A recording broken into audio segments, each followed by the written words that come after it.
এই শীতকালে চান করে আমার রোদ্দুরে না বসলে একদম ভালোই লাগে না। এই বারান্দাটা আমাদের বেশ ভালোই রোদ আসে। এইখানে কিন্তু বাবুকেও ছোটোবেলায় মালিশ করতাম তেল আর কি ওকে শুইয়ে দিয়ে যেরকম আর কি বাচ্চাদের করে থাকা হয়।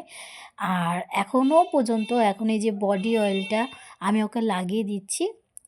উম এটা জ্যাক অলিভ অয়েল আর কি। এটাই প্রতি শীতেতে কেনা হয়। চলো আমি ওকে এখন চান হয়ে গেছে, ওর স্নান হয়ে গেছে আর আমারও হয়ে গেছে। আমি একটু ওই রোদটায় বসেছিলুম। ওকে এখনও ফলটা আমার আজকের দেয়া হয়নি। ওকে বডি অয়েলটা ভালো করে লাগিয়ে দিয়ে দেন আমি ওকে দিয়ে ফলটা খেতে দিয়ে কলাটা নিয়েই বসেছি তোমরা দেখতেই পাচ্ছ। চলো ওকে ছাড়িয়ে দিই।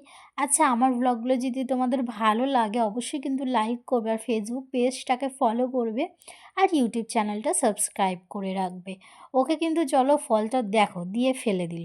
ও কিন্তু এতটাই মানে চঞ্চল, সবসময় ওর চঞ্চলতা ওর শরীরে মানে ২ মিনিট ওর পা দাঁড়ায় না, হাত দাঁড়ায় না।